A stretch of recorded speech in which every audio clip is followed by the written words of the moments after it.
Alrighty, how's it going, everybody? Etienne, you're already here. Nice to see you.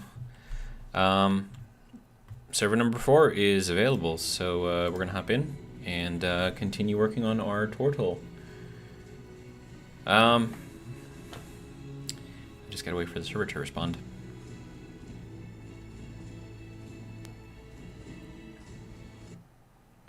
And now it just has to load. And then I should start in the cryopod, I believe.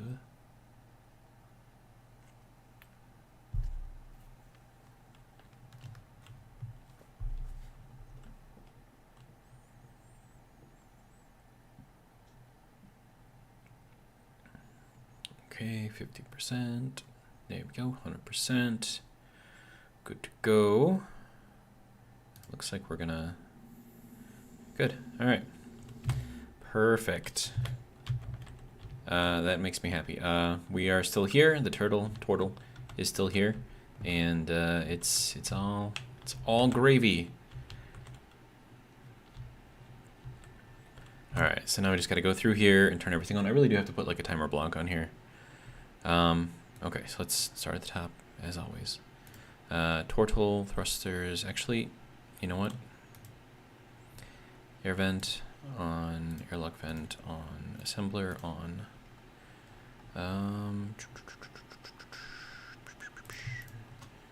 Those on. Medical room? Yeah, that's already on. Okay. Gyros, we'll turn those on. Don't worry about those. Okay, there's that.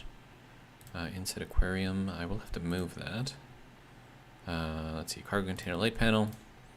Turn it on for now. O2 generator ore detectors. Sure, we'll turn those on.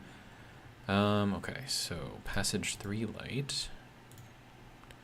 There we go. We'll turn the refineries back on.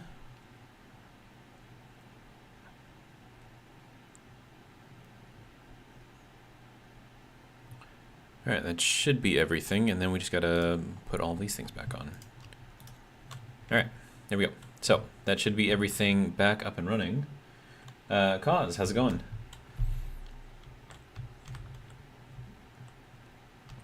All right, so are these... I have hiccups. Like, why does this happen? Like, I'm fine, like, the entire day, and then as soon as I start a stream, I get hiccups. What is that? I don't understand. Why? Insane. Okay, so I believe where we left off in the last episode was dismantling. And then I think what I had planned on doing was just to deposit kind of everything in there. And I'm just going to start from the top, and we'll just go through here and clean things out, I guess.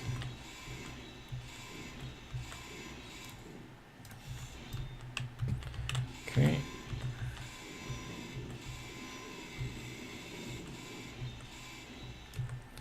All right. Oh, okay. Inventory is full. All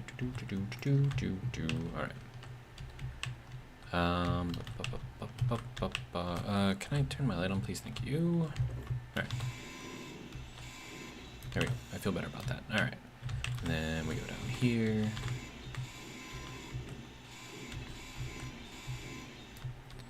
Okay, so that should be that.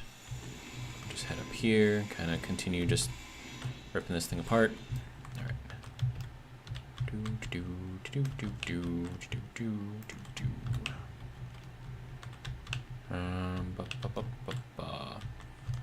So, Cause, how are you enjoying your time off?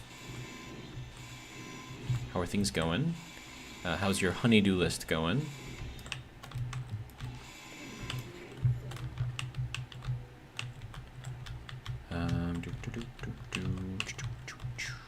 Alright, so that can go there.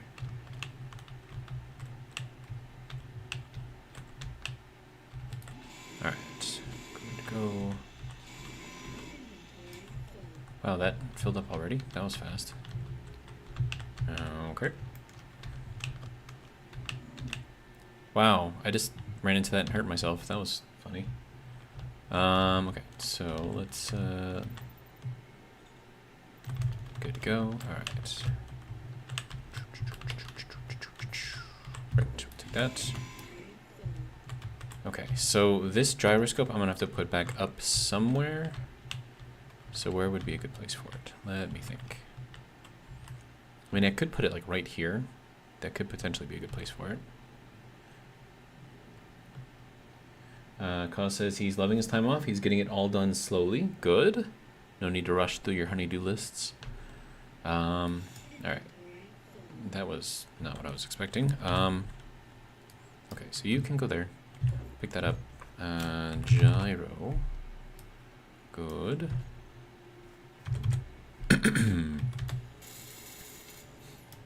Okay, so that's that. Alright.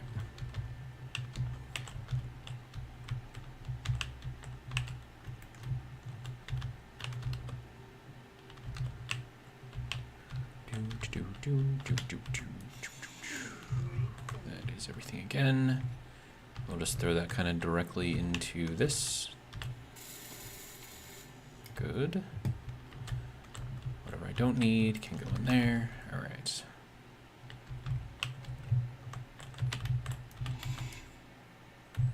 Okay.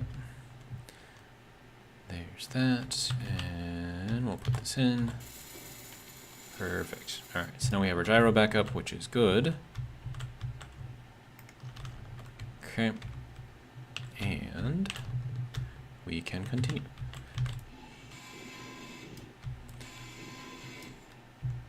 These passages are like crazy. Okay.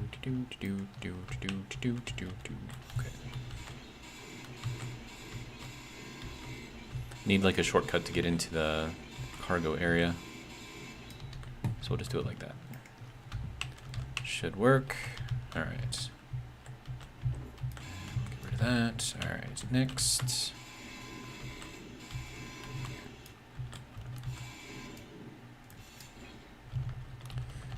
Here we go.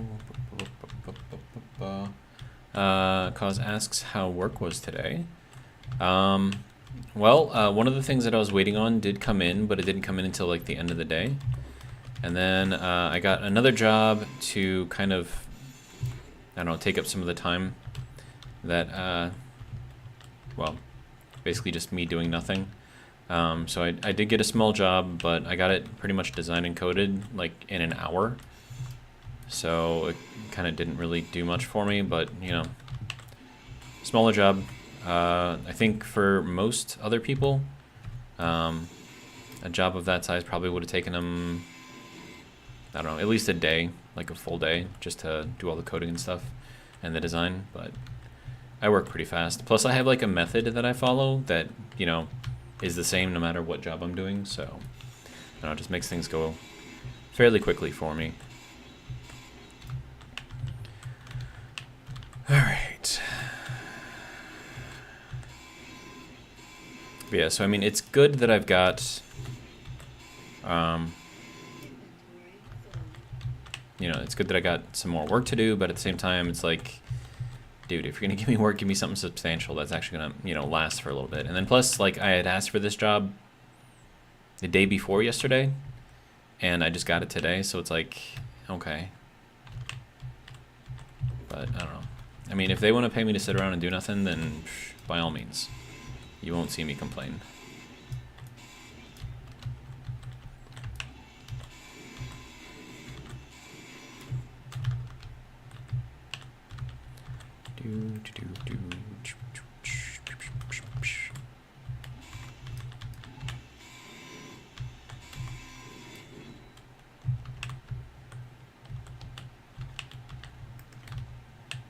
Do you remember how long it took me to like put this turtle together, and now I'm just like zooming through it?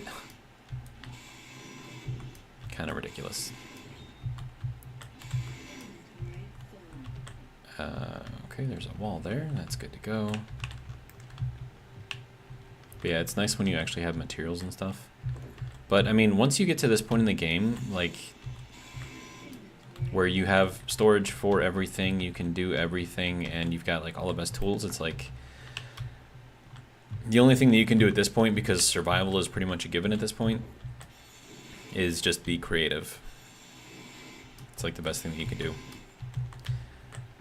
So yeah, I don't know. Server actually seems to be going fairly smoothly right now.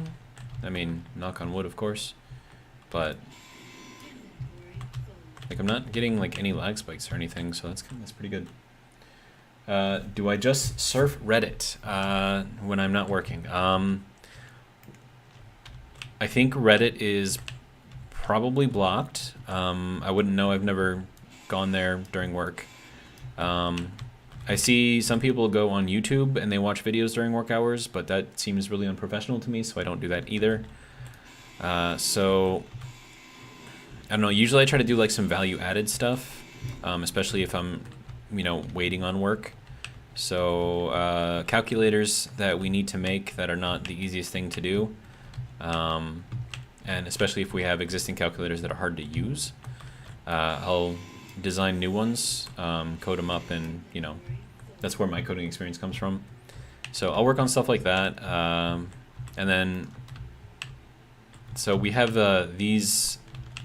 They're fiberglass poles that are meant to be exceptionally strong when you give them a load, like on one side. So like if you connect a wire to them and they're like really, really taut, and there's like, I don't know, 7,000 pounds of force being applied horizontally at the top of the pole, they're supposed to be able to handle that, right? But in order to do that, we have to install them at certain depths. We have to do certain pole types. So we've got like dual layered ones, which are like, I don't know, for example, one would be like a 13-inch tube, and then outside of that is a 14-inch tube. And then you have the two fiberglass tubes that can kind of slide in and out of each other, so it adds a little bit of extra strength and rigidity. And then we have 3-layer tubes and 4-layer tubes that we use for these poles. So you have to figure out what your eccentric loading is going to be on the pole. So that requires calculations. That's a lot of trig. And then once you have that figured out, then what you need to do at that point is compare that against your loading, like your side loading. So if you, and there's also compressive loading too that you also have to figure out, so that's even more trig. So you got to figure out like all of these different loads and all that other stuff, and then you have to run additional calculations to figure out like resultant angles, and that's even more trig. And then once you find the resultant angle, then you have to figure out what the rake distance is, and then a rake is like, you basically put the pole in the ground at an angle, and then that angle is called the rank angle, or the rake angle, I should say. So R-A-K-E. And then once you have that rake angle, that should also come with a deflection. So like once everything is up to, full tension, so like you've got everything connected to it, you've got all the wires on it and all that other stuff, everything is connected, and then pulled to full tension, the pole should bend a very predictable amount, and we measure that in inches, right? So we have to run that calculation too, so when it is finally installed and we get everything hooked up to it, we can measure that bending radius, and then that will determine if the pole was installed properly or not. So that's more calculations. It's a lot of math. And the problem with the calculations that we use is designers are not engineers, right? So the calculators that we have to use now were originally worked on and completed by our engineers, but then the engineers decided that they didn't want to do any work, so they said, oh no, you guys can fill them out. Am I doing those calculations in Excel? The engineers were.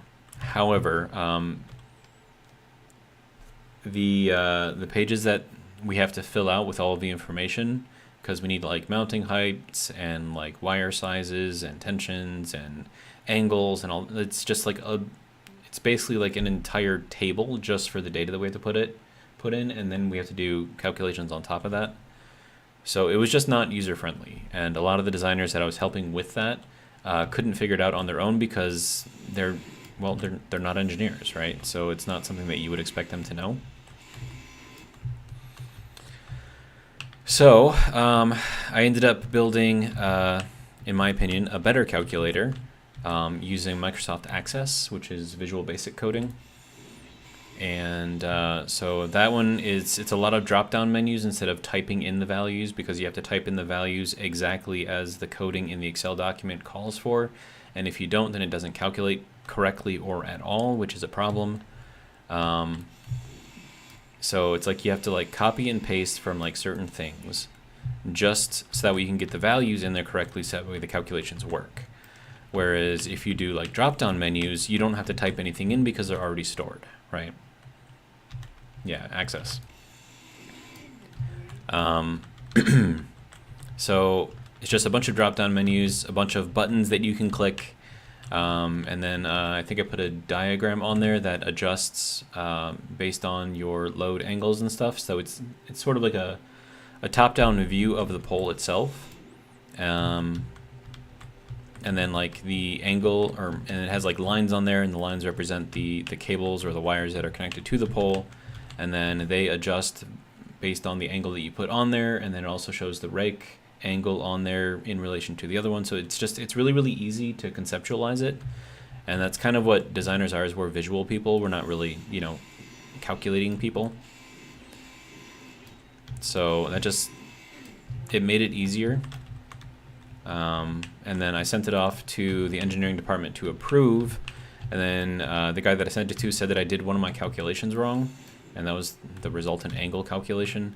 And I'm like, no, it's correct. Trust me, it's correct. I've tested it. I know it's correct.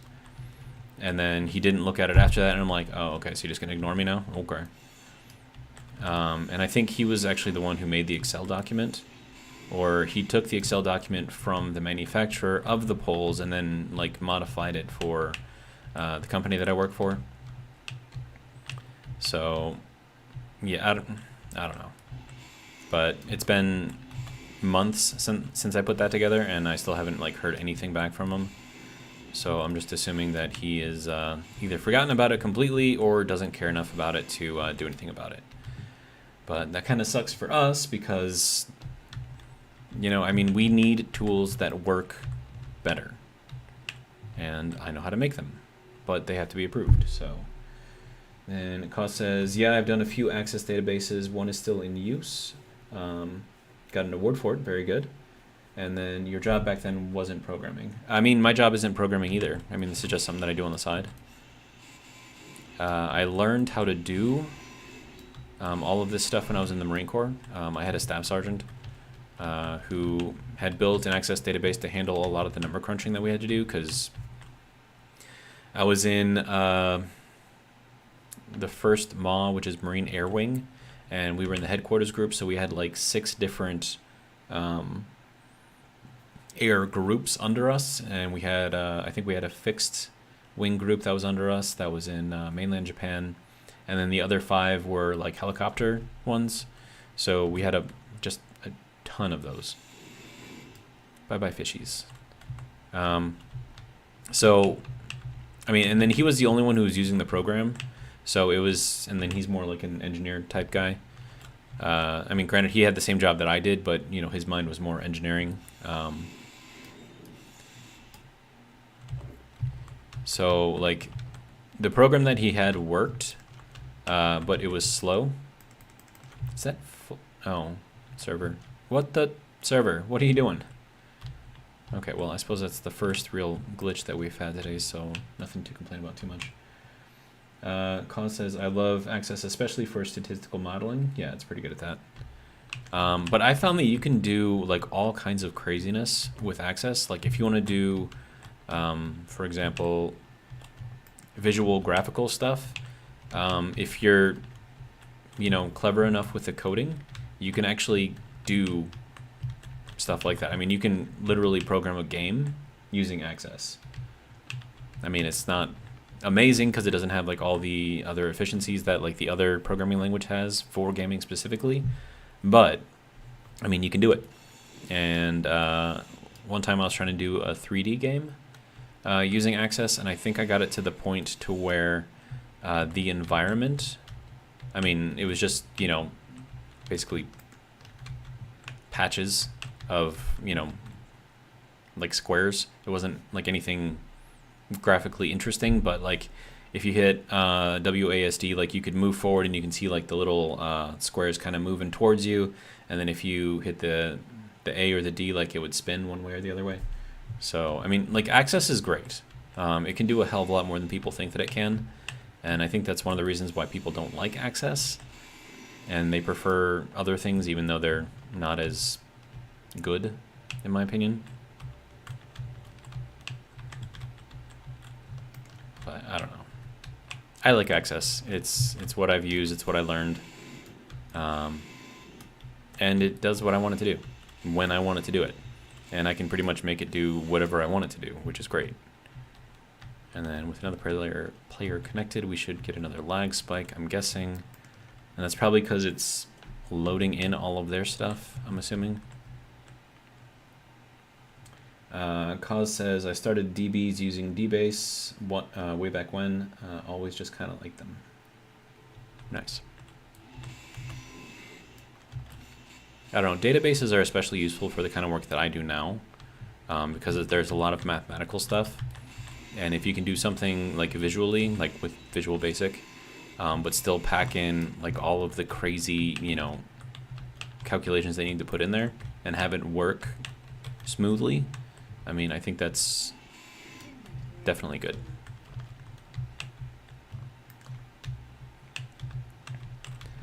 All right. Yeah, there we go. Thank you.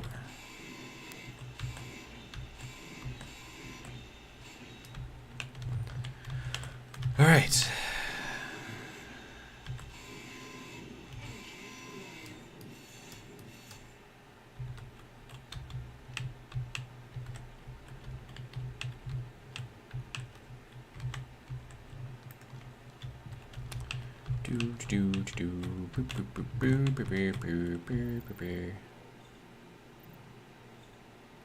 Good. All right. I was up this way, right? Yeah.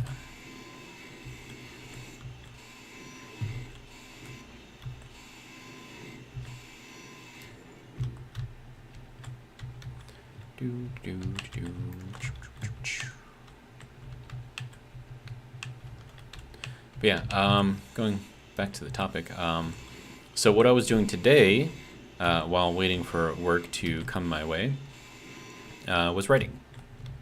So I've got 4 books that are published right now. Let's see. I mean, they're all supposed to be like series type books.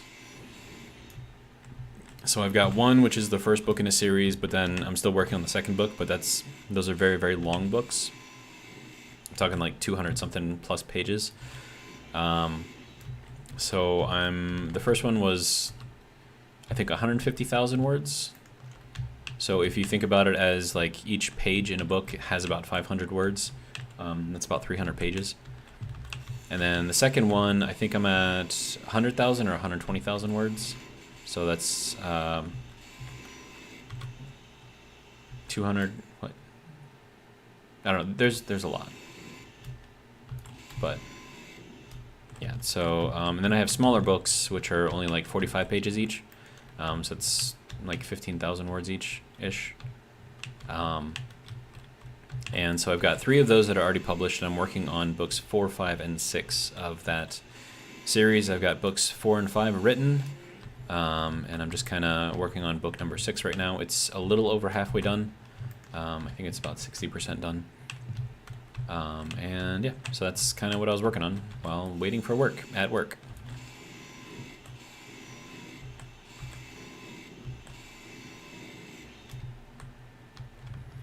All right. Cause says, I have one I made to keep track of my decos. Oh, decompressions, okay. Gas usage and lifetime nitrogen loading, interesting.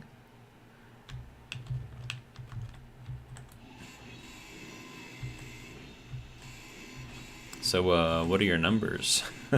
Are they like higher than you like? Are they about where you expect them to be? Are they lower than you would think?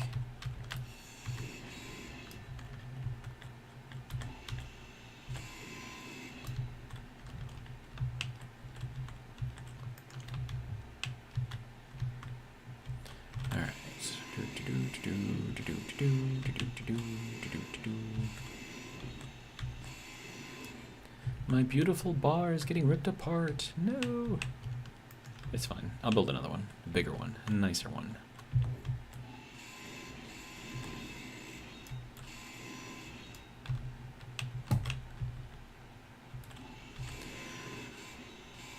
Man.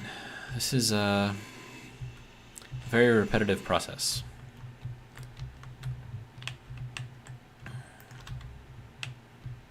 But once I have all the materials from this, that should make building the interior portion of the turtle a little bit easier, unless of course I use all of it on the exterior stuff. But I still have to do like a lot of planning for that.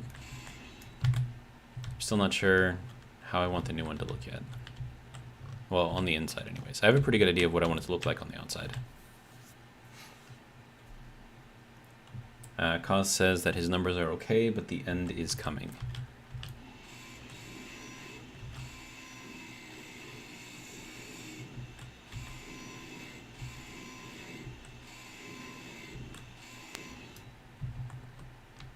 Oh, I can actually just kind of go through here now. Nice. All right. I will take that, and then also that.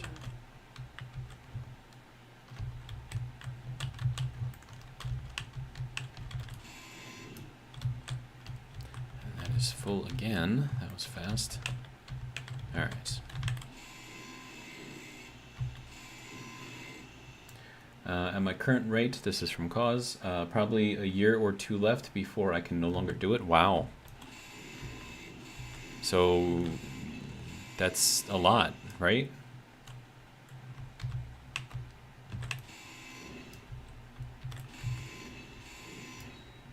And I suppose another question is, if you can't do it anymore, what are you going to do?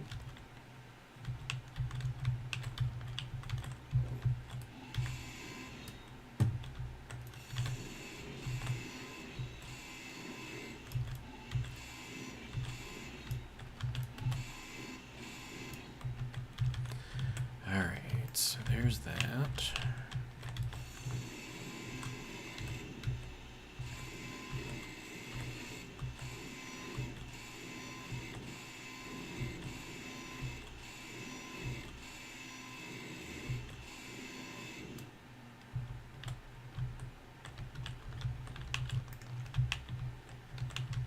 All right, now I get to take these apart.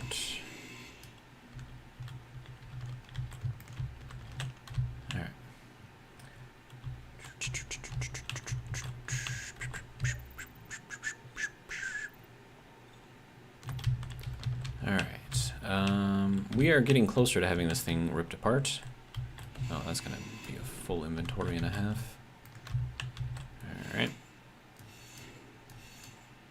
Good to go. Alright. That can come out.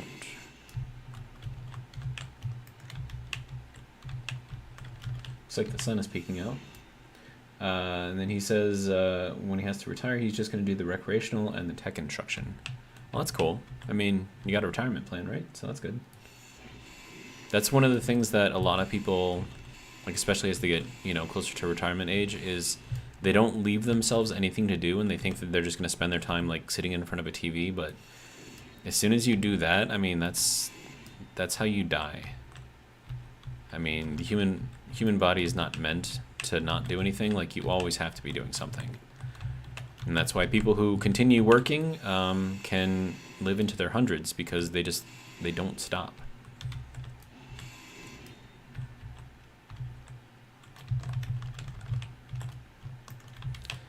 There was this one story that I heard of a guy who worked in a factory in the UK, and he was 106 years old, and he still worked a full 40-hour week. And every day after work, he would go down to the local pub and drink a pint, and then he'd go home, and I don't know, I think he smoked cigars or something too, and he had like one every day. But I mean, he just kept himself going, and like, I don't know, he's probably dead by now, because I think I heard of this story like 10 years ago or something. But dude was 106 and still working a full-time job. That is I mean, that is life goals right there. If I could do that, that would be amazing.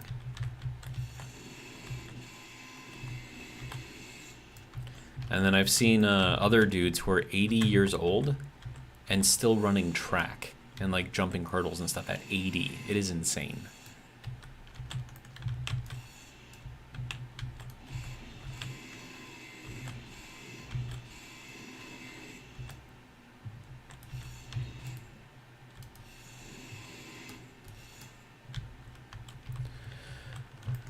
All right, let's get this all out of here. Whoops.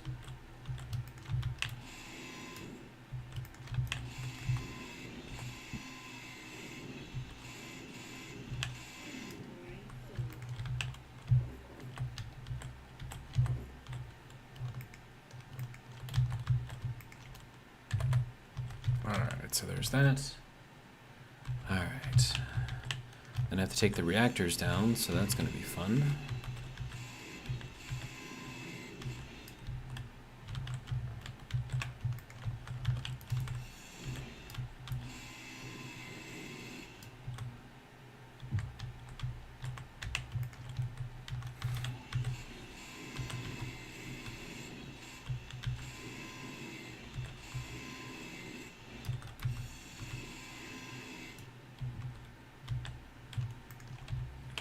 All right.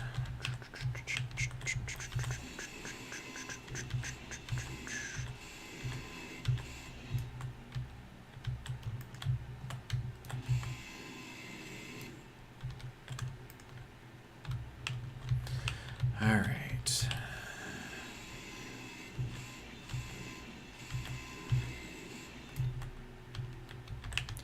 This is a lot of stuff that we're taking off of this ship right here, man. Kind of ridiculous, actually.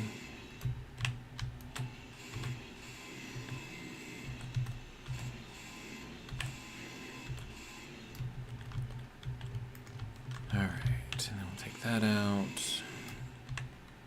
Good to go. Let's see. Cause says, yeah, we have the Iron Man here on Cozumel, and I have seen some of the 70-plus guys look in better shape than me. Right?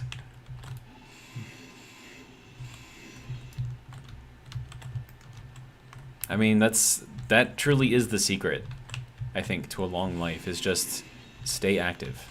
Just keep doing stuff. Don't ever stop. Because, you know, the minute you stop, that's when your body starts dying on you.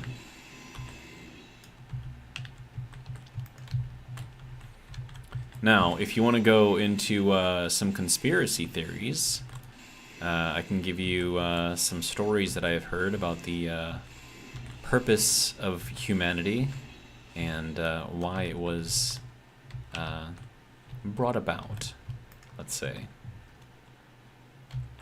So if you're curious about that, let me know.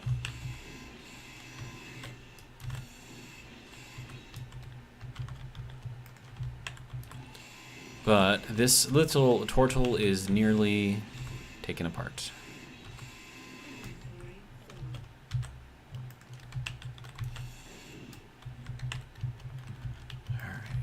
That.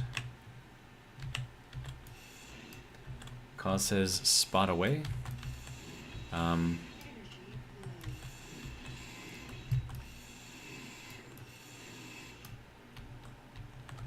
So this is probably a silly question, but what does spot away mean?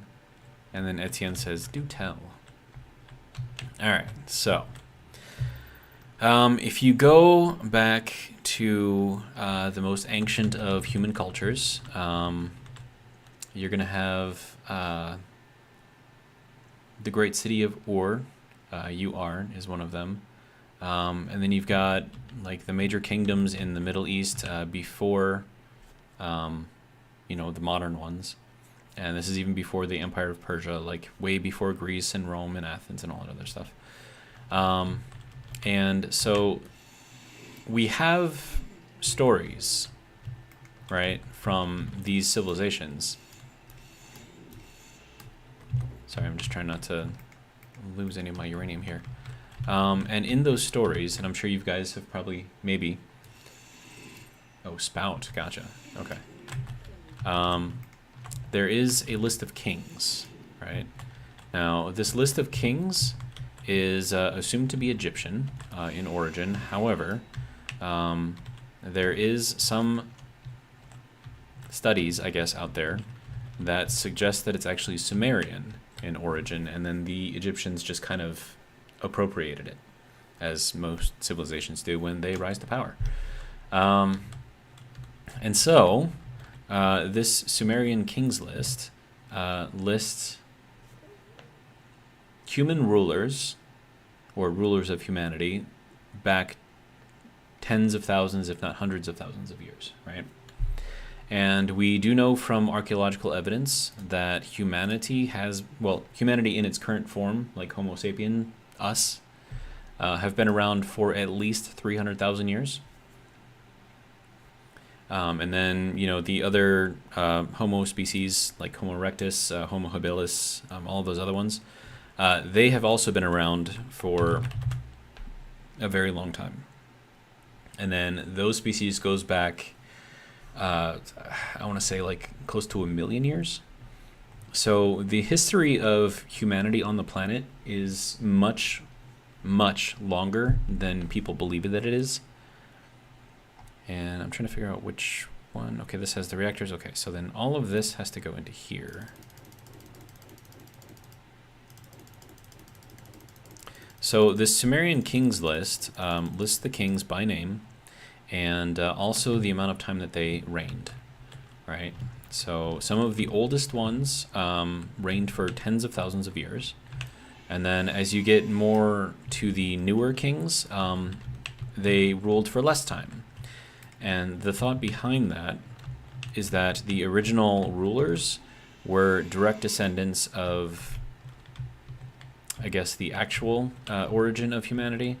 And they have some people who think that they were from another planet, which, I mean, I use that as kind of like a story in one of my books, which is just kind of interesting.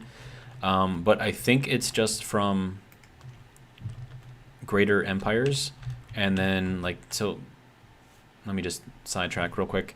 Think about viruses, right? So especially the one that we just had sweep around the world that I will not speak about because of the webpage that I'm on right now. So when it first came out, it was extremely strong, and over time it got weaker, but more. Whoops, I didn't want to do that. Whoops, let's put that back. Sorry. And the reason for that is because if it is strong, it kills all of its hosts, and then if there's no more hosts, it can't spread, right? So it becomes weaker, but more virulent, which means that it can survive longer, but at the same time, I think the lifespan of it also shortens, right? So that's why people find it easier to get over said particular virus with time. So if you think of like the first cases that we heard of, they were all like super terrible, and people were not, we'll say not happy, but you guys know what I mean. And then as time went on, cases got less severe. There were more of them, but less severe, did less damage, right? So in the same way, humanity is kind of the same, right? So if humanity lived for thousands of years, way back when, that has a deleterious effect on the species itself, right?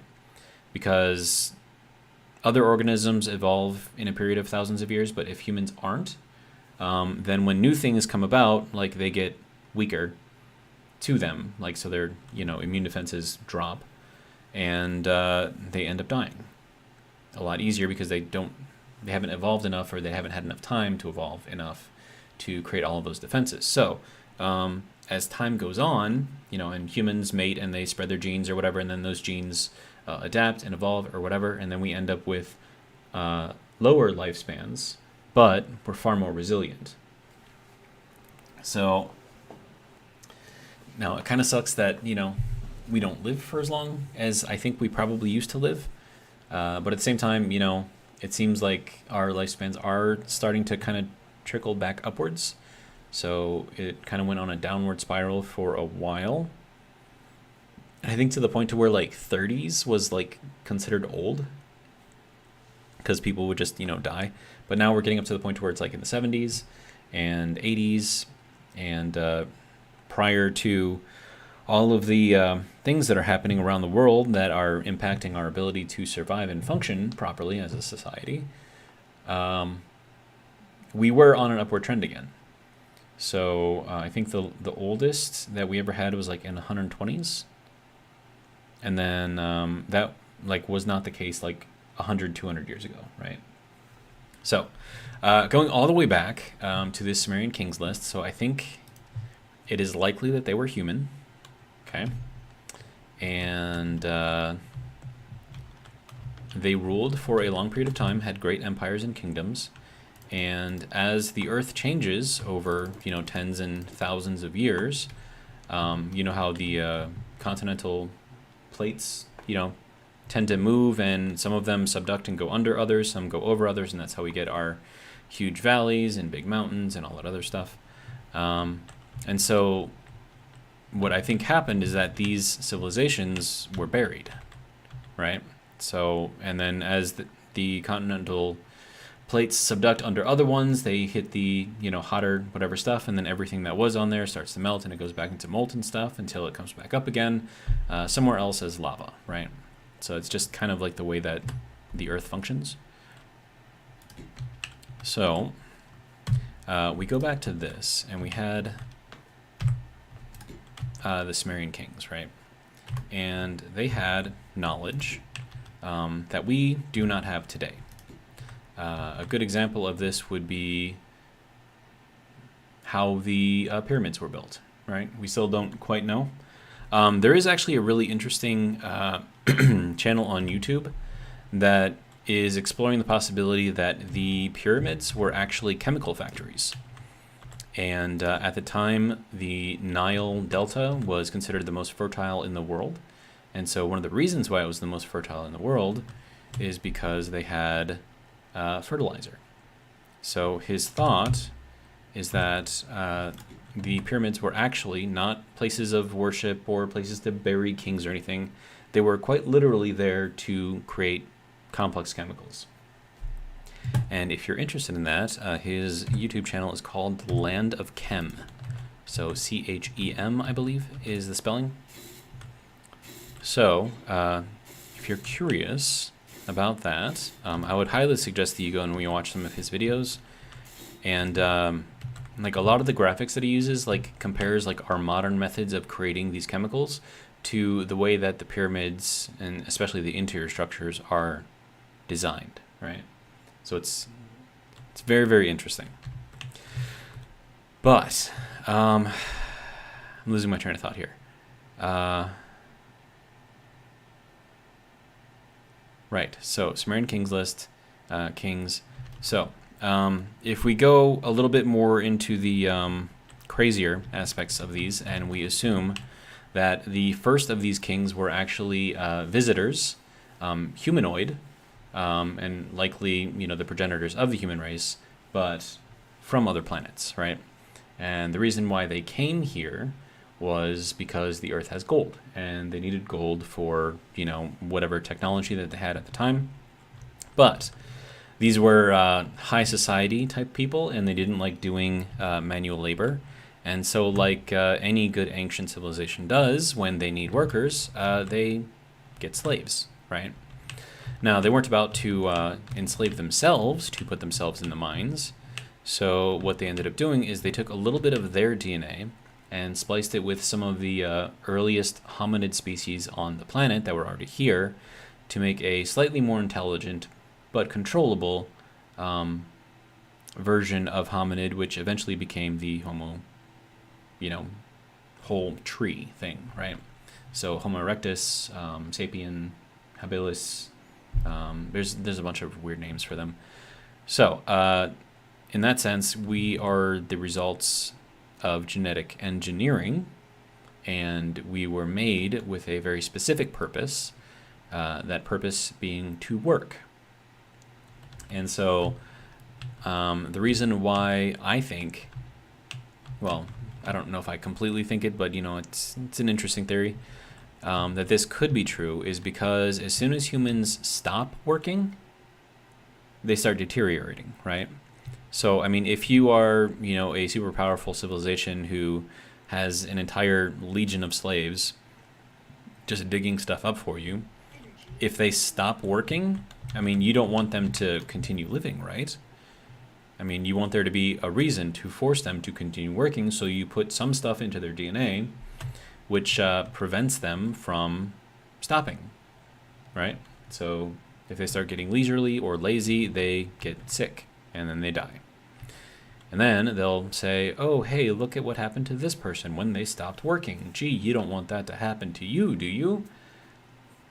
So, through the result of genetic engineering, at least according to this theory, that is why humans are exceptional at working versus other creatures on the planet. Like, think of any other animal. Like, apart from, like, beavers, which animals out there are capable of doing the kind of hard work that we do, right? Like, what animals have the endurance that we have, right? So it's very, very interesting. And then I think if you watch Joe Rogan's podcast, I think he goes over some of this as well. And I think he actually interviewed a lot of the people who have this theory. But, I mean, there is, like, writings and stuff that can sort of support this if you stretch your imagination thin enough. But yeah. So, if you agree with that, and maybe not completely believe it, but, you think there's a decent possibility of that being the case, then if what we are designed to do is work, and that is how we, make our lives longer, then all we have to do is just continue working. And considering that when people continue working, they tend to live longer, then kind of makes sense, right? And it lends a little bit of credence to the idea. But yeah, so that was my little spiel. But if you dive into this, like especially like on the internet these days, you will find a ridiculous amount of stuff about this. You can't trust all of it, obviously. Some of it is way out there.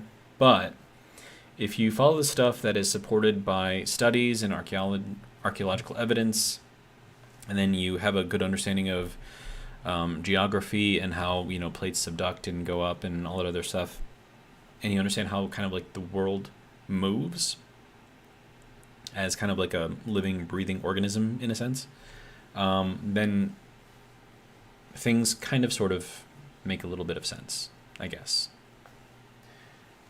But that was a lot of talking for me and not a lot of building on the turtle. So let's see. So here's our tiny turtle head on top of a huge turtle body. I think I need to make that bigger. What do you guys think? Probably bigger? I think it needs to be bigger.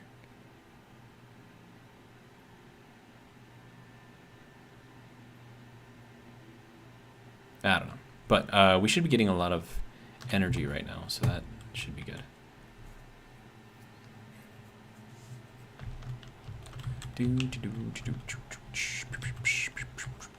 How are we doing? We have input is 437, output is 510. Okay. Well, let's change that so we get even more. Okay, server, please. Thank you. All right, so if we look at that, it moves. It moves. And it moves forward too. Sorry, I'm having fun with this. It doesn't move forward very fast, but it does move. We are not moving backwards. That's not good. Shouldn't that thruster be firing right there to keep us from moving forward? What the hell, thruster? Why you no work?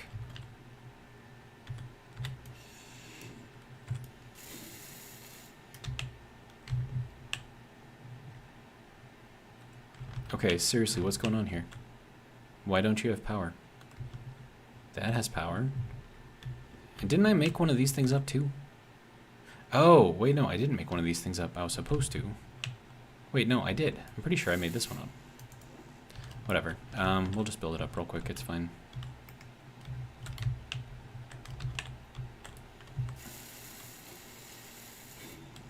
There we go. Now that'll slow down. Okay. Let's see. Cause says, yeah, bigger by 2 or by 4. Keeper says, wow. Is that wow in relation to the turtle or to the story that I just told you guys? Okay, can we... Wow, server, what are you doing? Okay, so that's that. Okay, good to go. All right, so I'm thinking I should probably build another couple of these front and back thrusters.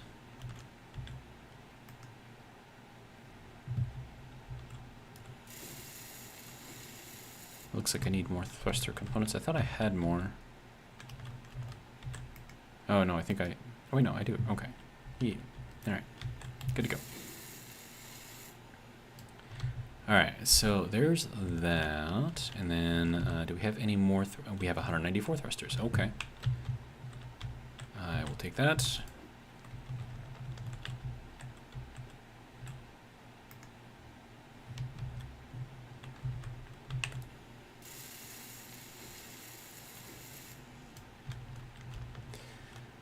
And then in one of my books, the longer one, there's actually kind of a sub-story within the story.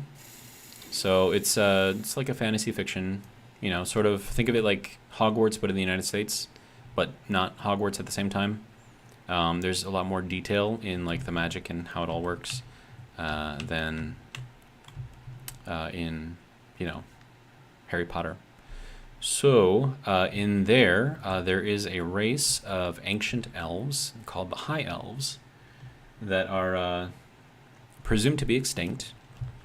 But the thing is that they were the visitors that came from another planet because their planet was basically being destroyed.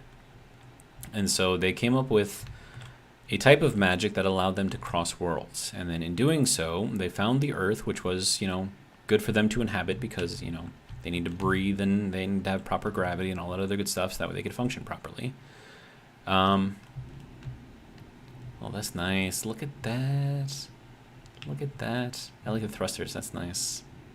All right, hey, check it out. We are moving.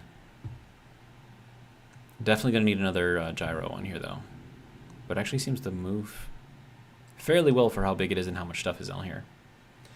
Okay, so the High Elves came to Earth, and they found an ancient. They found 3 ancient races of hominids, and I kind of played with the names a little bit, and I named them after the Neanderthals, the Denisovans, and there was another one. And I think they were the ones who became, you know, us humans, right? And so what they were trying to do was to advance these creatures, not only so that way they could, you know, communicate and be helpful to the High Elves, but also so that way they could do magic, because the Academy book, you know of it? Yes, that one. So it's called Hazelwood Academy, in case you're wondering. They were trying to create these advanced species, and so it's 3 groups of High Elves that each took on, you know, each of the groups of these hominids. And so one of them took the Denisovans, and then the Denisovans, they evolved and they became smarter, but they never developed magic. And they were very, very meek and didn't really fight or anything like that. And then there was the Neanderthals, and I don't remember what I called them in the book. I'd have to look. But they became extremely intelligent, and they also cultivated magic. So the thing that makes magic work in my book is something called the ethereal core. And all creatures have this, it's just whether or not it's active or not, right? And so in order to do magic, you have to activate this core. And then once it's activated, then you can process magic, and then or not magic, but ether, and then you can use the ether to basically condense it into a form that can be usable to do magic, right? So they became sort of like the right-hand man, I guess, of the High Elves, and they often helped them with managing cities and doing all kinds of stuff, and they were basically just trying to colonize the world and make it into a place that was beautiful, safe, and just all around good place to live. And then the third group of High Elves, which had the other hominids, which eventually became us, what ended up happening there is those humans did not live as long, but they procreated very, very quickly, and they were very violent. Wow, he's read my book. That's amazing. Thank you for that. Keeper has read my book. So they ended up losing control of these hominids because as they were, helping them grow, those hominids got smarter, like scary smart, but never developed their cores, right? Like they had the cores, they just could not activate them, right? Which means that they couldn't do magic. And so with their short lives, high procreation, and propensity for violence, they eventually got to such a size that they rebelled. And they ended up killing all of the High Elves, or at least they think they did. And so I kind of put that story in there sort of as a play on what may or may not have happened with like us in reality, right? So I don't know. So like a lot of the stuff that I put in there, like especially if you have read the book, there is something in there. I think I called it like the Council of 10 or something like that. And like I had just made it up, and I put like a year on there, like for I think it was like 600 something or whatever AD, and because that's when the people who could do magic. So let me back up a second. Okay, so we had the Neanderthals, right, who built their magical cores and they could help out and all that other stuff. But then when the angry, violent humans, which became us, started taking over and taking out everything, they took over the world, and then they killed off or integrated into their race all of the Denisovans. So that group became part of the angry, violent human group, and then they also took over the Neanderthals.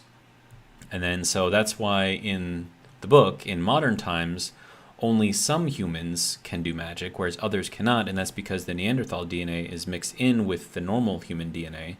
And so those who have enough of that DNA can also activate their ethereal cores, which allows them to do magic. But yeah, so, and then, so back to the Council of 10. So at some point after, the humans who could do magic sort of separated themselves off from the violent ones because they were being persecuted. Think of like the witch trials and stuff like that. Salem witch trials specifically. And then also the Dark Ages, because that's a whole thing. So they ended up magically splitting the world in half, right? And so the magical humans, the ones who have the Neanderthal DNA and had ethereal cores, took half of the world, but they divided it kind of like a grid system. So think of it like a checkerboard, right? So you got black spaces and white spaces. So they tied, so you have the entire checkerboard, which is just kind of mismatched with all the stuff. But then magically they tied all of the black spaces together into one place, and they tied all the white spaces together in one place. And so you can like travel from a white space to a white space, passing all the way through the black space and never know it. And then same thing, the black space in between there, you can go from that black space to another black space on the opposite side of the white space through the white space and never know about it, because that's just how they stitch the world back together once they split it. So, and then I put a joke in there, I think. In the Age of Pirates, this is real life. In the Age of Pirates, when they started sailing around the world and kind of discovering all of this stuff, there was a saying that became popular that the world became smaller. And that was because, everything was being explored. There wasn't, any unexplored places and stuff like that.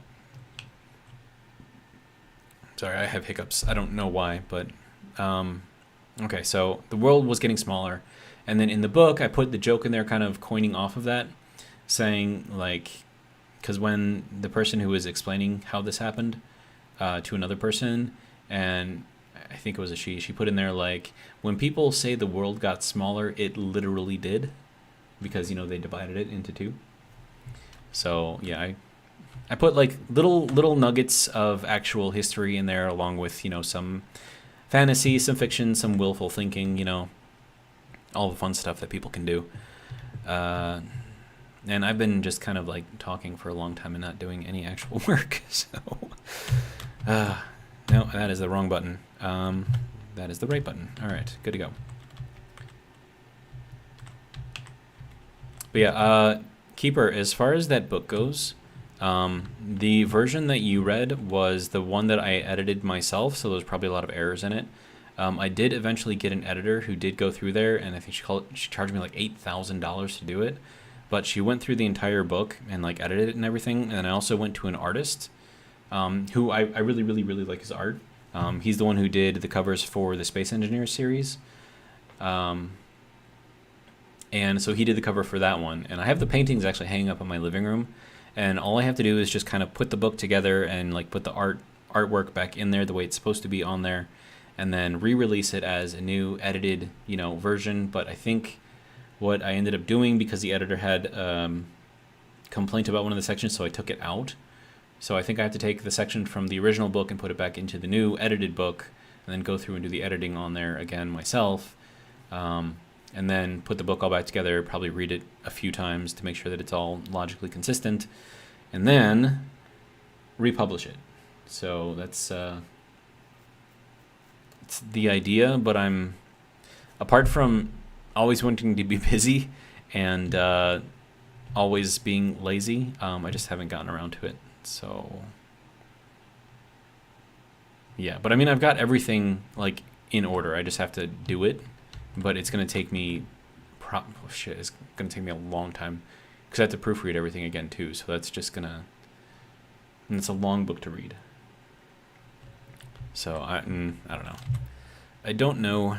All right. So do we need that arm open right now? I don't think we need that arm open right now.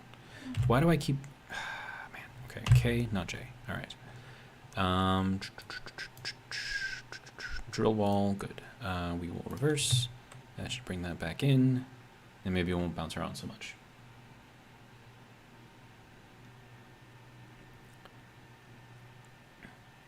But yeah, so the book I was working on at work was the 4th, 5th, and 6th books of the Space Engineer series. Yeah, so like the first 3 books are just kind of like the Space Engineer gets marooned out in space or whatever, and he has just his engineer suit, and he has to try to find a way to survive, because otherwise he's just going to die. Which, oddly enough, since I'm playing this game, should remind you of something. But he finds like different technologies as he's going through there that were just kind of like littered about the asteroid belt, which is where he was stuck.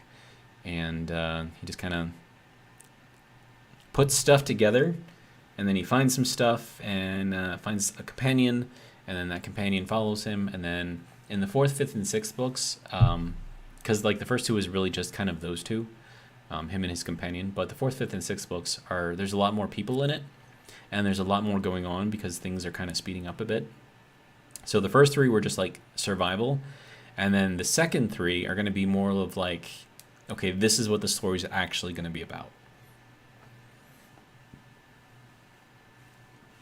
Yeah, writing is not easy. And it's very hard to write if you're tired or stressed. In fact, I would say that if you are tired or stressed, don't write, because whatever you write is probably going to be bad.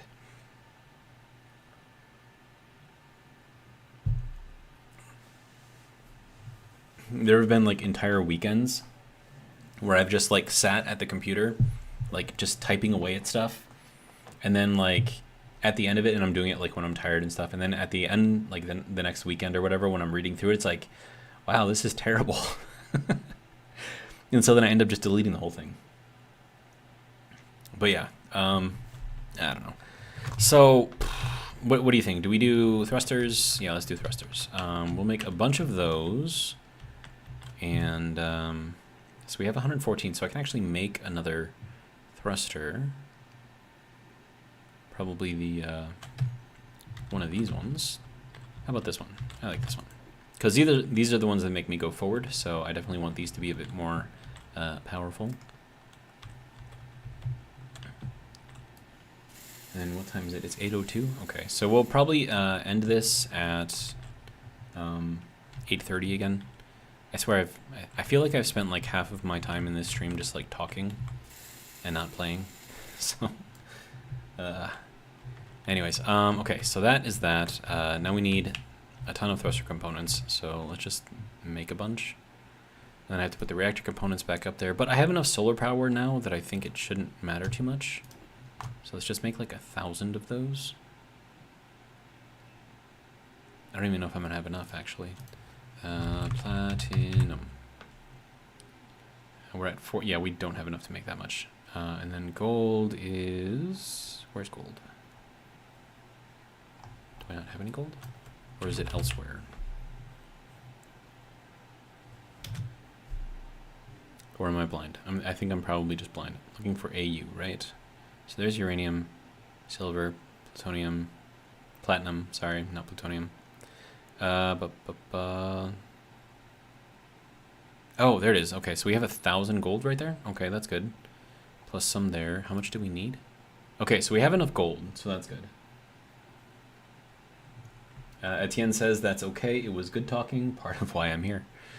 Okay, well, I'm glad that I can be of some entertainment to you apart from playing a game. Alright, so that should be enough to build another thruster. So we'll build another one of these, I guess.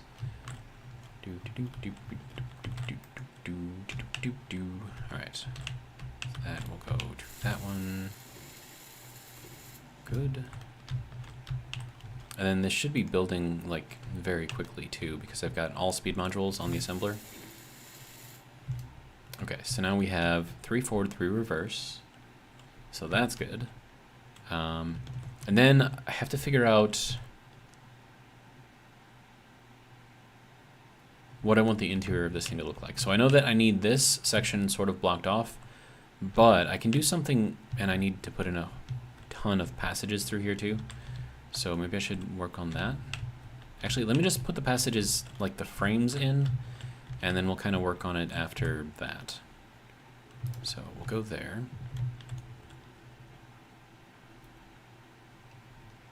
Keeper says, "You're fine, talk all you want, we're interacting." Okay. That'd be funny if like this like started off as like a gamer stream and then it became like just like a crazy nonsense stream. That would be hilarious. Alright, so let me get this. I'm gonna try to like talk and game at the same time, so at least we can make some progress here. Okay, so we need that passage there. And then batteries are there, so I'm gonna need the T's here. T junction, good. Other way though. There we go, so battery 1, 2, and 3. Then we need to go back to... Actually, hold on, I'm gonna put the light on the middle one, and we'll go to passage 3 here. Alright, so that's that. And then that means I have to take out the middle one over here, which is this one, and replace it with a light. Okay, so light, light, good. There we go. If you guys have like some, I don't know, topics you want me to talk about, if I know about it. Etienne says, "Hi, welcome to the book club." But yeah, I mean, just I don't know, let me know. Like I said in previous streams, I know a lot about, I know a lot about, I know a little about a lot of things, I know a lot about a few things. Right. So, yeah, just kind of throw some stuff out there, I'll tell you if I know anything about it.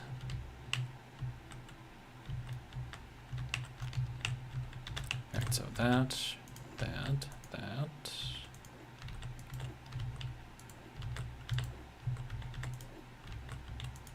That should be full. Yep. Okay. All right. But I don't know. Like I enjoy writing. I enjoy telling stories. I mean, I think I'm better at writing stories than like speaking stories. You know, because like I think I jump around too much in my brain.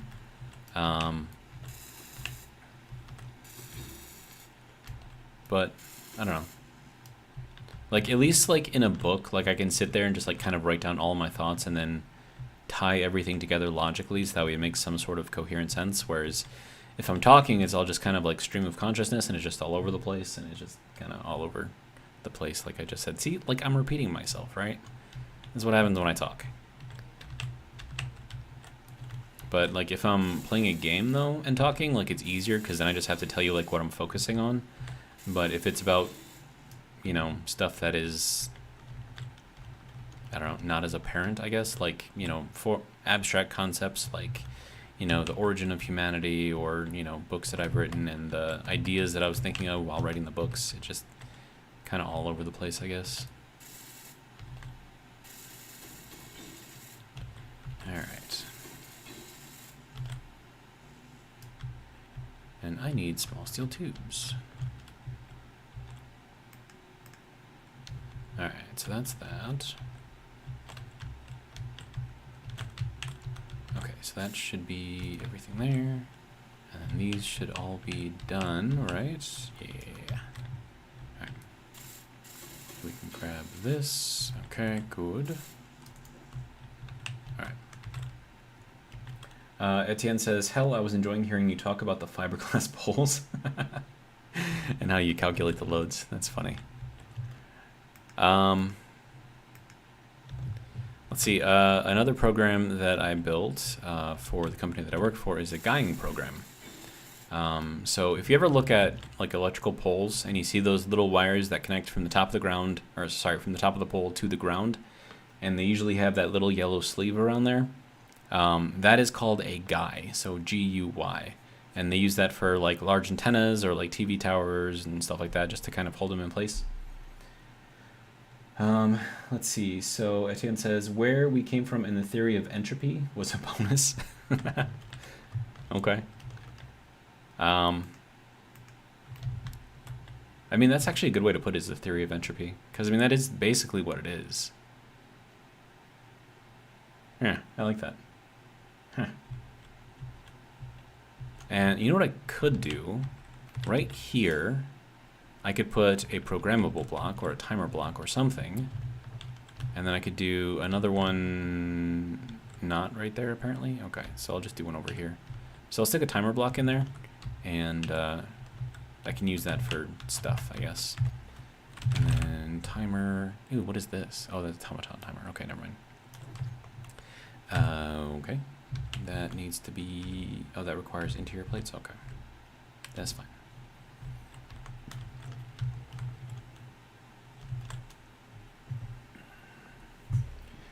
Would be interesting to test if these solar floors are airtight.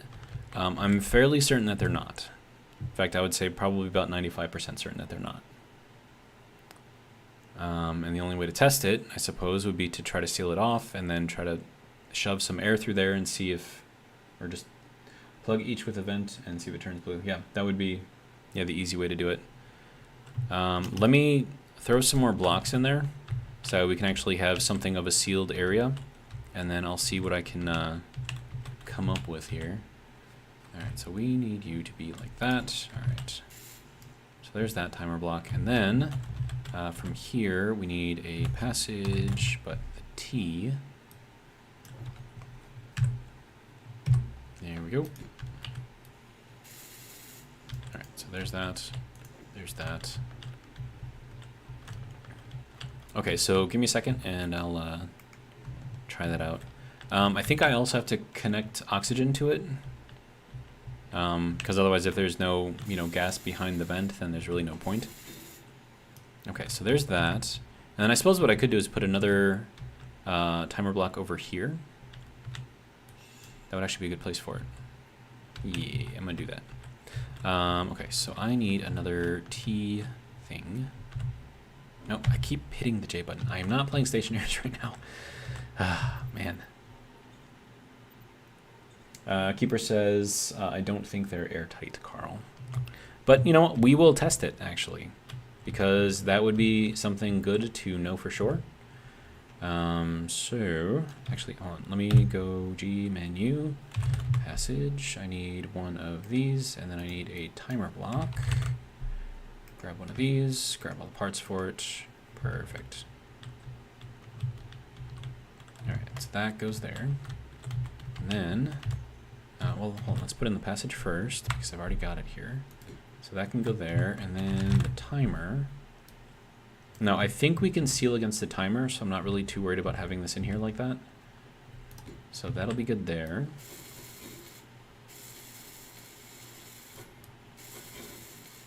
Here we go. Okay. And then to do this, I'll take that out, and then I'll take, yeah, and that should seal just fine there. This should seal down here on the bottom, because I think we can seal against batteries as well. So it should work. And then I just have to connect this into a vent, which I could put here, I suppose. Yeah. We'll turn this into a T. There we go, T, there we go. All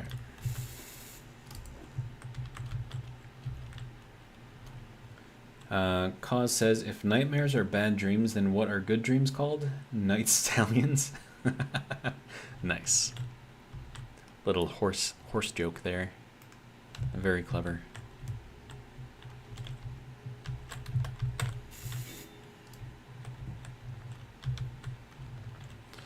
Okay, so now I need the enclosed vent, the air vent full. So we're gonna grab that, and we're gonna throw that in. And then this is what we're gonna check against. So, vent, air vent full, that goes there, like that, perfect. Okay. And then I could do,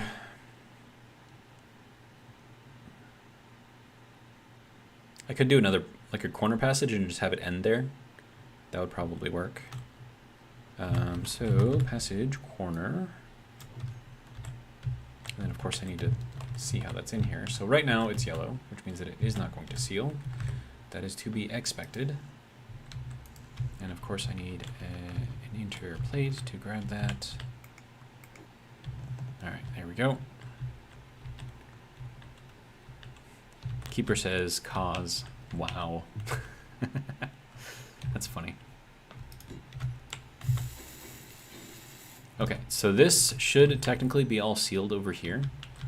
So now, how many plates do I have? 28. Okay, so if we do a full block over here, and we seal it all in, right? So this should now be a completely sealed area.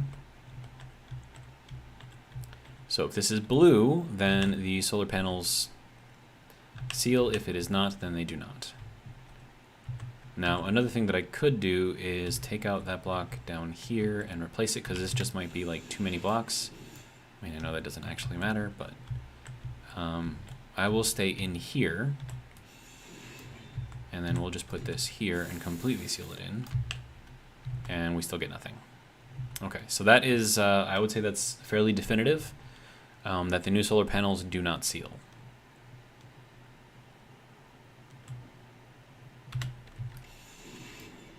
So, Carl, does that answer your question?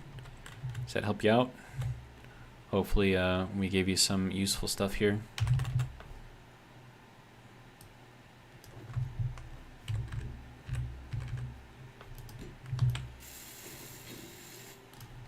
All right, so then we can get rid of this, get rid of this, get rid of that.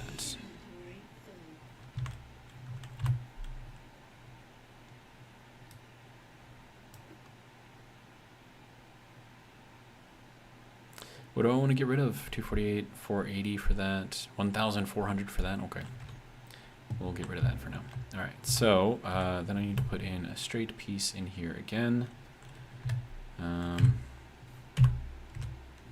Sir, thank you. Here we go. Carl says, for sure, thanks for testing. You are quite welcome, sir. Did I need to finish that? Probably not. Okay, so now that we have our little passage to go from the back side of the ship to the front side of the ship, now what I need to do is, okay, so now here's the thing, right? If if I want to put stairs in here, I have to modify how I do this, because I can't go from a passage directly into a line of stairs, because you will get stuck in between the first step here and the top of the passage. So what we have to do is sort of finish both sides and then put in the stairs in here. Now what I can do is do a 2x1 set of stairs. So let me grab some more stuff, finish those out. We'll put in the 2x1 stairs, and then we'll do a 2x1 angle off of here, and then that will give us a nice gradual incline to get out of here, and I believe we'll be able to walk it. I could be wrong, but that is what we're here to find out. Okay, so if I do this, and I do this, okay, so I can walk out here, and I can walk out there, okay. So the 2x1 does work. I don't think the normal staircase does.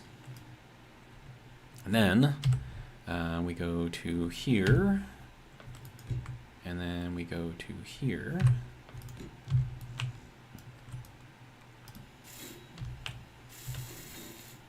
All right, so now we have a walkway to go down and in. Now, I don't know if this is going to change with gravity, but with the boots on, at least, or the mag boots, it looks like that works. Okay, so that will be that. And I'll probably need to do something with the block behind it to make sure this thing doesn't fall apart, or I could just put some glass on here to hold this to that, which, you know, I could do, right? So let me grab some girders, or I could just, you know, just grab a 2x1 window. That'll work. 2x1 slope, 1x1, 1x2 flat. There we go. Get one of those, throw everything in, take that out, good to go. All right. And then where do I want to put it? Probably here, right? Yeah. Okay, so that can go like that. There we go. So now that will be held in place, so I can get rid of the stuff behind there if I really, really want to. Yeah. And so then we can just kind of like walk down here, and it should be quite nice. Also, if you weren't aware, you can use these to go vertically up, and you can still walk up these as well. They do work both ways. All right, so next thing. Well, basically I have to put the same thing, this whole thing, over on the other side. So, oh, and I need another staircase here too. Okay. Oh, but with that being against that, yeah, I'm not gonna be able to put anything in between there, especially if I do the 2x1 here. So we'll just have to say that that's okay because this is an industrial area, I guess. All right, let's see.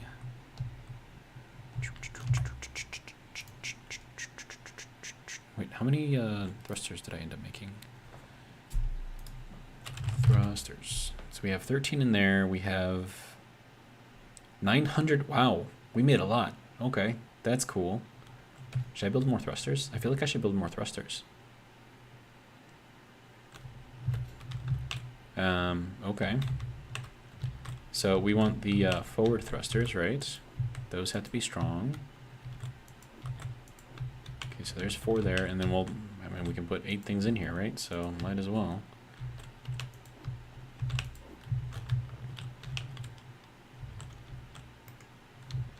There we go. All right.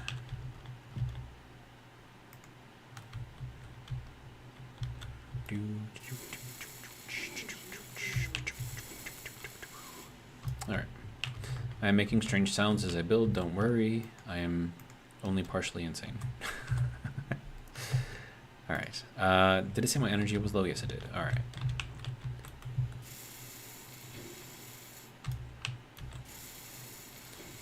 Now, I am a little curious about how much forward thrust I will have once all of these are done. But I feel like going directly towards the asteroid would probably not be a good idea. Well, then again, I mean, I could just, once those are finished too, so that'll be, yeah, it'll be fine. Totally fine.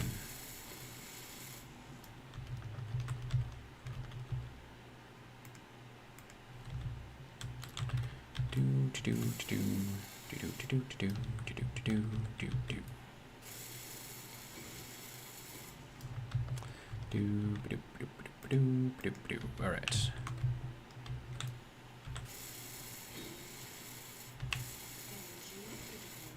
Oh, calm down. It's not that bad.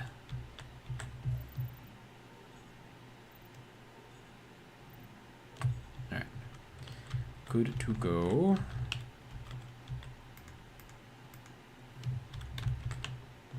All right.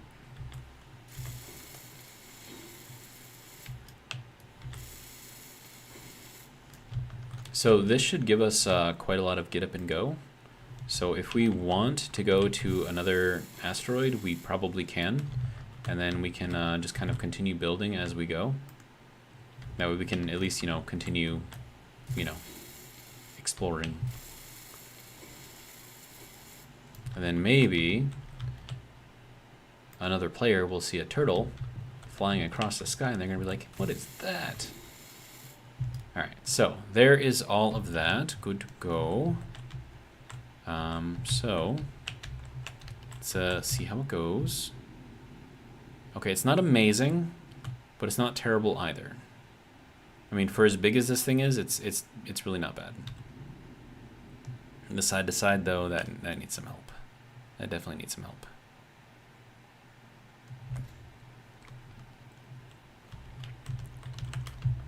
All right, so can I get like another one on the side to side? Do I have at least 160 thrusters left? I do. I can actually, oh wait, no, I can't do 4.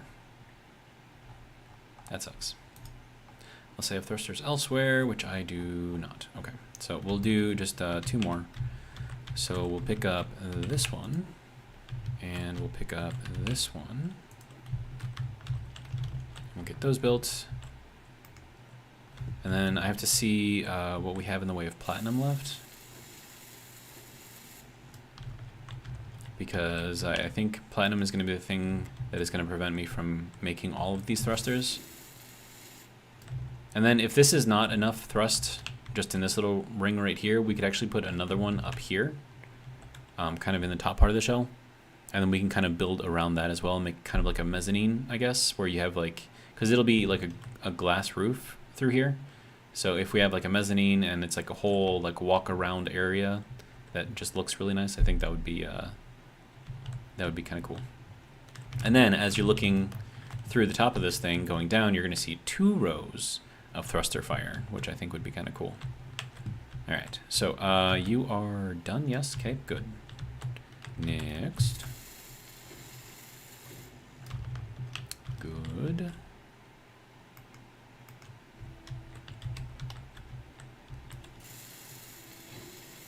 There we go. Okay, so now we have a little bit more power, a little bit more thrust, I should say. And then also, I feel like I should probably get the rest of that gold right there.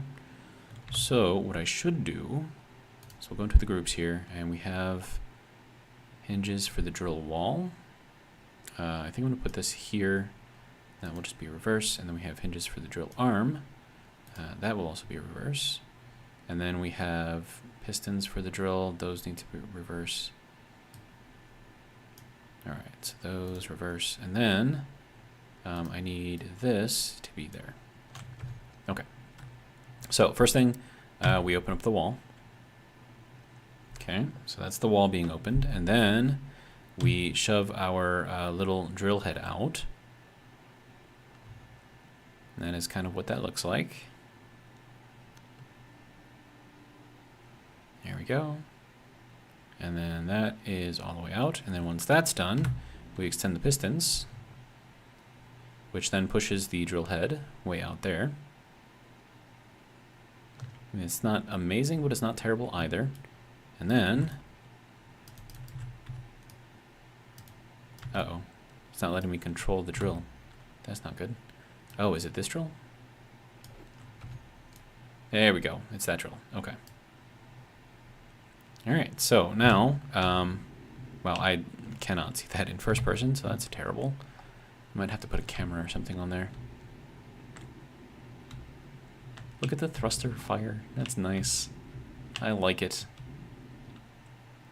And plus it keeps like the outside of the turtle looking clean, so fairly happy with that. No, I haven't. Oh wow, I am not even close. Alright.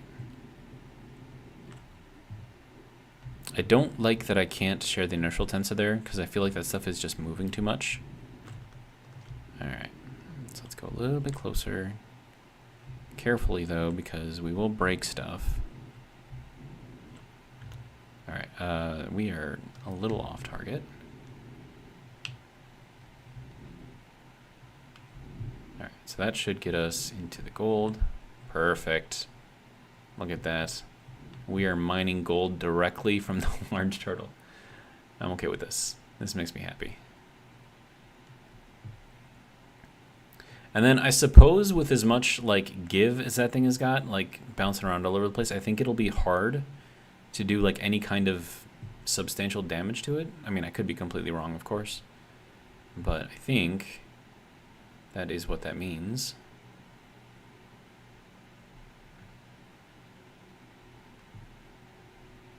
I mean, I don't like that it's out there bouncing around so much, but you know, if it works, right?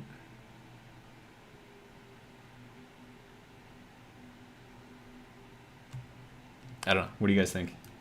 Carl says if you had room, you could pop a gyro on the piston, drill tip, and override controls.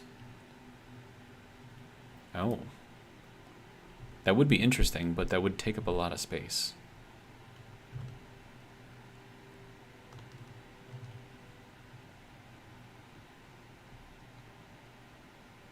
Yeah, because then it would just kind of stabilize itself.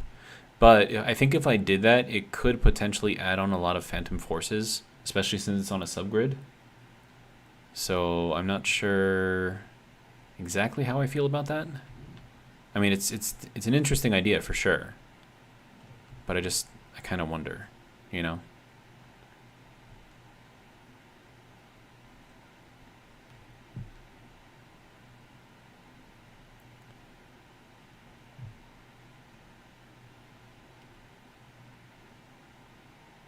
I am very much enjoying this, by the way. This is fun. I have a huge freaking turtle that is mining from a drill that it keeps inside of its shell. That is just insane. The drill itself is strong, but the piston is the weak point. Agreed. But the thing is, for a piston to break, you have to add quite a lot of force to it. And since I have 3 pistons and they're all kind of bouncing, I think there's a lot of give in how they move. And so I'm kind of wondering if maybe it's not actually terrible. I mean, I would much rather prefer to have the inertial tensor shared, but I can't do that apparently, so I guess it is what it is, right? Carl says he's not sure on the phantom forces, but it definitely reduces the movement on the subgrid when you enable override controls. Okay.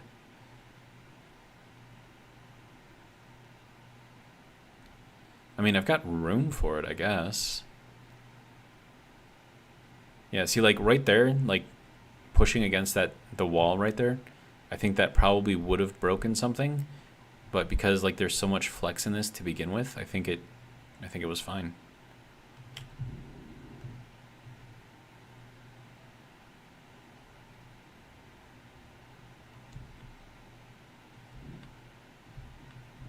Now, this probably isn't very easy on the server's calculations because it's trying to mine within like a specific volume, but that volume is constantly moving because it's on a subgrid.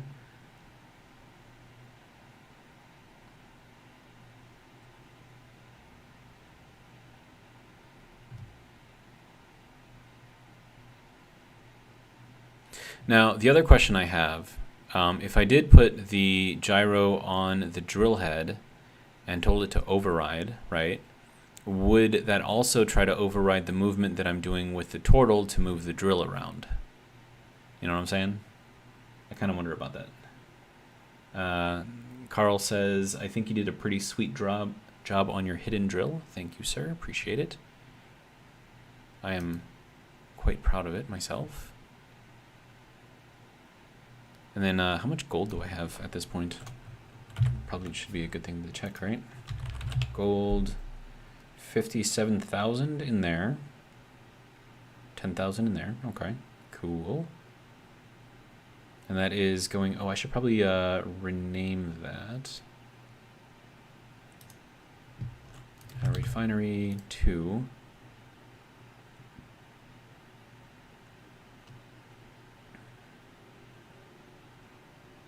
Wait, what? I haven't made any yield modules yet? Oh, that's a problem. Okay, so then this one, yes, that's got the speed modules. So refinery speed.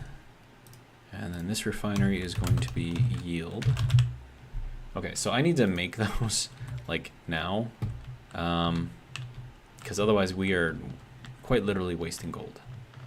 Okay, so yield modules, 2, 3, 4. Give me all of them, please. Oh, and I need superconductors. Okay, that's cool. Mod yield. There we go. So that can go there. There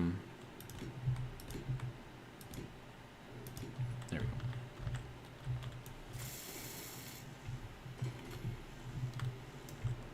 Okay, and now I have to take all of that, as much as I can anyways. Alright, so that is everything except for the superconductor, that is everything except for the superconductor, that is everything except for the superconductor. Okay, so now I just need to make the superconductor.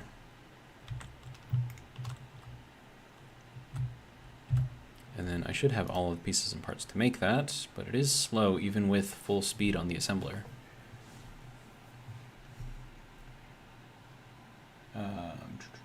Carl says I didn't experience that when I did it on mine. He's regarding with the gyro on the drill conflicting with the gyro on the ship. Yeah.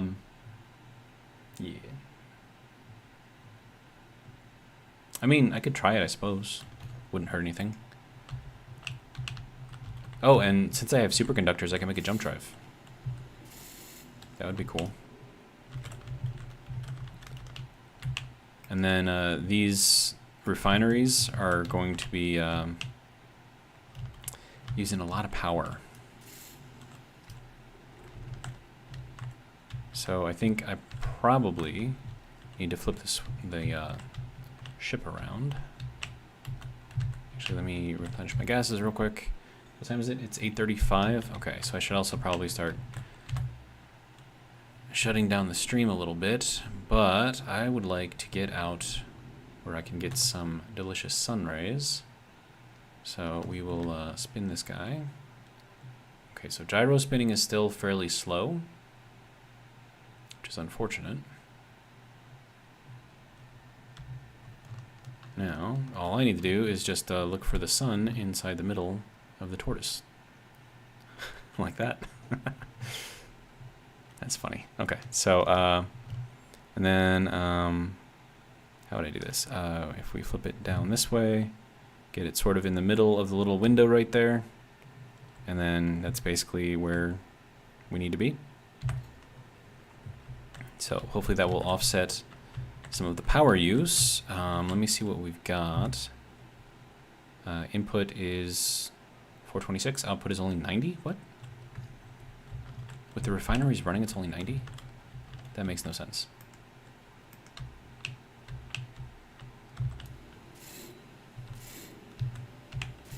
Lovely. All right, so now we have all of the yield modules on there, so we should be getting the maximum amount out of our precious stuff.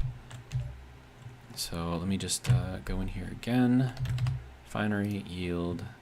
Yeah, so now it's using 560 kilowatts as the max. And we have 200% effectiveness, so we should be getting, what is that, twice the ores out of that? Or twice the bars? Yes, ingots. There you go, ingots. All right. So Etienne says, night all, going book shopping.